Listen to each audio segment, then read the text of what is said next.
कर रहे हैं जो देश की आधी आबादी, जो देश को सुंदर और स्वर्णिम बनाने में उनकी एक अहम भूमिका है। आज महिलाएं सशक्त हुई है। नीतीश कुमार जी के राज्य में बिहार की महिलाएं, माननीय मंत्री जी यहाँ बैठे हुए हैं, हमारे ग्रामीण मंत्री यहाँ उपस्थित पंडित चंद्रवंशी जी, शत्रुघ्न पासवान जी, सुनील चंद्रवंशी जी, राजू रजक जी, नरेंद्र जी और यहाँ उपस्थित हैं हम लोग के पार्टी के वरिष्ठ प्रवक्ता आदरणीय। लेकिन भागलपुर के दंगा में जो पीड़ित थे उनको इंसाफ मिलने का काम नहीं हुआ। जब माननीय मुख्यमंत्री जी ने बिहार की क़यादत की बागडोर अपने हाथों में ली, तब उन्होंने इंसाफ के साथ तरक्की के राह पे चलने में एक कदम भागलपुर के दंगा पीड़ितों के तरफ बढ़ाया और जो लोग उसमें मारे गए थे उनके आश्रितों को, उन यतीम बच्चों जिनके आंख में आंसू थे, उनके आंसू को पोंछने का काम किया। किसी यतीम के सर पर अगर किसी ने हाथ फेरा है वो हमारे नेता नीतीश कुमार ने फेरा है। अगर किसी बेवा के को उनको मदद करने का काम किया तो हमारे नेता नीतीश कुमार ने किया।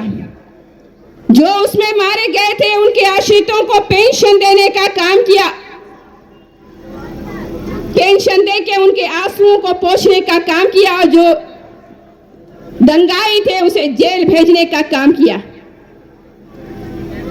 उस दंगाई को जब मियां बीवी की हुकूमत थी उन्हें अच्छा शहरी होने का अवार्ड दिया गया था।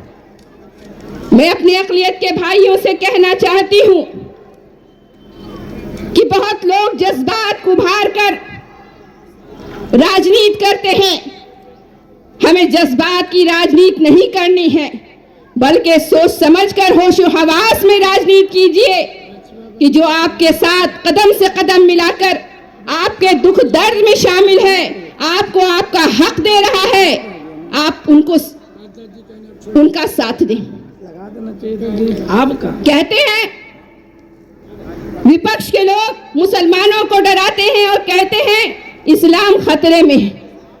अरे ना इस्लाम खतरे में था, न है और न रहेगा।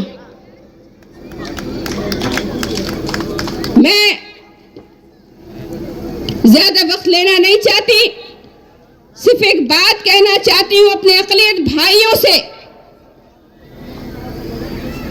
कि जज्बात की राजनीति ना करें। कहा जाता है वो कौम की हालत ना बदली जिसे खुद ना एहसास हो अपने बदलने का।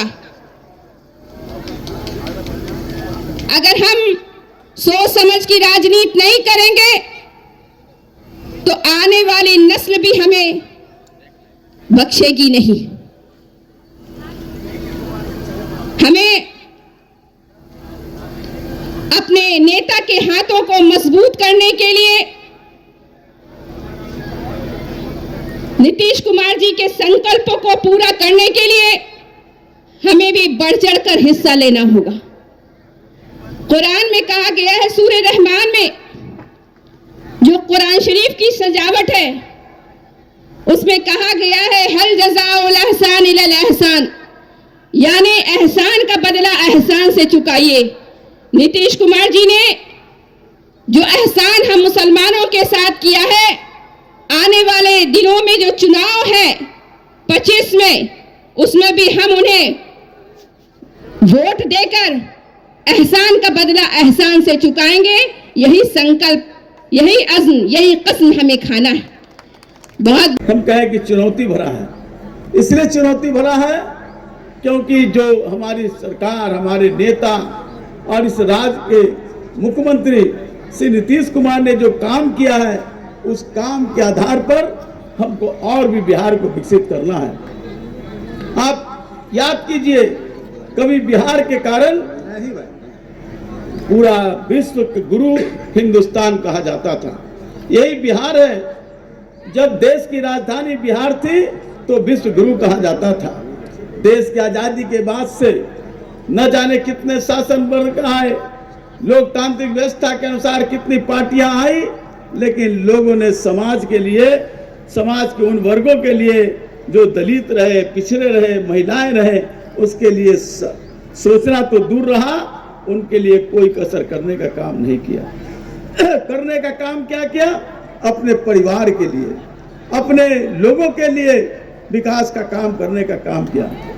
लेकिन धन्य है बिहार की जनता ने जो 2005 में नेता नीतीश कुमार जी को इस राज्य का उत्तराधिकार बनाने का काम किया। जब नीतीश कुमार जी इस राज्य के बने, चारों तरफ अंधेरा था, नरसंहार का वातावरण चल रहा था, चारों तरफ सड़कें जर्जर थी, दलित अपने आप को उपेक्षित महसूस करने का काम करता था, असुरक्षित महसूस करने का काम करता था। महिलाओं के पास सुरक्षा के वातावरण नहीं थे, कई तरह की स्थिति नहीं थी। बिहार के पास कहा जाता था कि बिहार के पास कोई आर्थिक स्थिति नहीं है, कहा जाता था कि कंगाली बिहार, पिछड़ा बिहार, जर्जर बिहार कहा जाता था। दलित शायद सोचने को मजबूर होता था कि शायद हमारे भविष्य में सिर्फ यहाँ हमारी दुख और दुख के ही देखने की जरूरत है। अपने माँ बहन जब बच्चे को शिक्षा नहीं दे पाते थे, भर पेट अनाज देने का काम नहीं करते थे, लोगों को अपने अंदर आंखों के आंसू सुख सुख करके तेजाब की तरह आंखों में भर गए थे और आंखों की रोशनी भी चली जा रही थी। ये था बिहार। लेकिन जब हम धन्य हैं नीतीश कुमार जी जब बने, तो इन्होंने उस जर्जर बिहार को आज विकसित बिहार करने का काम किया।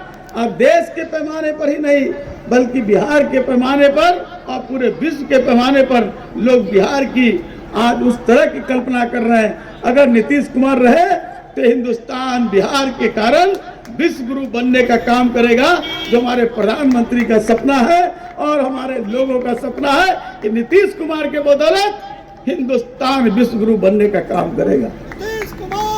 संविधान की आज दुहाई देने का काम लोग कर रहे हैं, संविधान की बात करने का काम है। और आप जो बैठे लोग हैं, आप भी पहले से आपको सारी चीज़ों की जानकारी पहले से है, लेकिन ये जो कार्यकर्ता सम्मेलन है, इसमें जो चीज़ें की गई है उसको आपको बताया इसलिए जा रहा है कि आपके दिल और दिमाग में ये बात ताज़ा मिले, इसके लिए ये सूचनाएं आपको दी जा रही है। हम सबको मालूम है कि बिहार में 2005 से पहले बिहार के क्या हालात थी। 2005 से पहले की बिहार के हालात को हम सब लोग अगर देखेंगे तो ये समझ में बात आ जाएगी कि 2005 के पहले का बिहार क्या था और 19 सालों में बिहार कहाँ पहुँच गया। ये बात हम जब समीक्षा करेंगे तो पता चलेगा। लेकिन जो हमारे नई पीढ़ियाँ हैं, जिनकी उम्र 25 साल और 26 साल है, ये हमारे जो नौजवान हैं, उनको शायद बिहार की हालत पूरी तरह से मालूम नहीं है। जब ये हमारे नौजवान आँख उन्होंने खोला होगा तो देखा होगा कि बिहार में तो सड़क है, बिहार में तो बिजली है, और बिहार में तो स्कूल है, बिहार में अस्पताल है।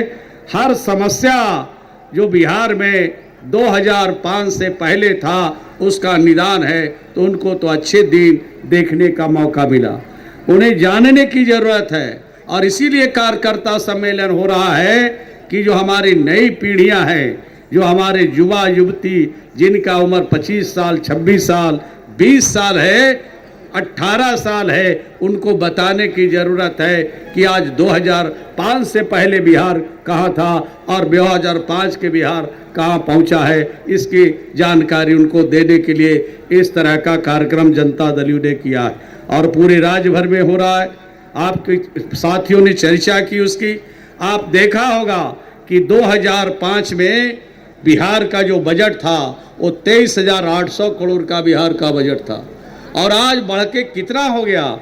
2024 में जो बिहार का बजट है वो आज बजट बढ़कर के 2,72,000 करोड़ से भी ज़्यादा का बजट आज बिहार में हो गया। तो आप सोच लीजिए कि 2005 में 23,800 करोड़ का बजट और 2024 में 2,72,000 करोड़ का बजट है। तो आप सोच सकते हैं कि बिहार कहाँ था और बिहार कहाँ जा रहा है। लेकिन एक बात की चर्चा जरूर करेंगे कि 2005 से पहले जो बजट होता था वो बजट किस काम में खर्चा होता। अगर सड़कों पर खर्चा होता तो आज सड़क बनाने की ज़रूरत नहीं होती, आज सड़क की मरम्मती की ज़रूरत होती। 2005 के पहले अगर बजट का पैसा पानी पर जाता, बिजली पर जाता, कृषि पर जाता, सिंचाई पर जाता, तो आज कृषि और सिंचाई की हालत, आज बिजली की हालत, आज गांव की हालत ऐसी नहीं रहती। तो आप सोच सकते हैं 15 सालों में 8 गुना बिहार का बजट बढ़ा है। और जब बढ़ा है तो आज बिहार की सड़कें बोलती है, आज बिहार की बिजली बोलती है। बिहार में आज बिहार में गांव के बच्चों के लिए जो स्कूल बना है वो बोलता है। लेकिन 2005 से पहले का जो बजट था वो पैसा कहाँ जाता था, उसके बारे में कहा जाता है कि घोटाला में पैसा चला जाता है। यानी गिट्टी खाने का काम, अलकतरा पीने का काम और चारा घोटाला में ये सारा पैसा चला जाता था, बिहार का बजट का पैसा। और आज का बजट का पैसा नीतीश कुमार जी के शासन में गांव की तरक्की पर, शहरों के विकास पर, हर व्यक्ति और हर परिवार के तरक्की पर यह पैसा खर्चा हो रहा। ये 19 साल के शासन में कोई बिरादरी नहीं बची है, कोई मजहब नहीं बचा है, कोई परिवार नहीं बचा है, कोई व्यक्ति नहीं बचा है जिसको आज के संसाधन से हम लोगों ने आच्छादित नहीं किया है। हर परिवार के लिए हम लोगों ने काम किया है, चाहे बच्चे हों, चाहे बुजुर्ग हों, चाहे महिलाएं हो, चाहे विद्यार्थी हो, चाहे मजदूर हो, चाहे व्यवसाय करने वाले लोग हैं, हर जाति और हर धर्म के लोगों को हम लोगों ने आगे बढ़ाने का काम किया। तो आप सोच सकते हैं कि पहले का जो बजट है वो घोटाला में जाता था और आज का जो बजट है वो राज्य और राज्य के लोगों की तरक्की पर खर्चा हो रहा है। ये दोनों सरकारों में यही फर्क था जिसके चलते आज बिहार तेजी के साथ आगे बढ़ रहा है। हम एक बात की चर्चा करेंगे, चूंकि काफी समय हो गया।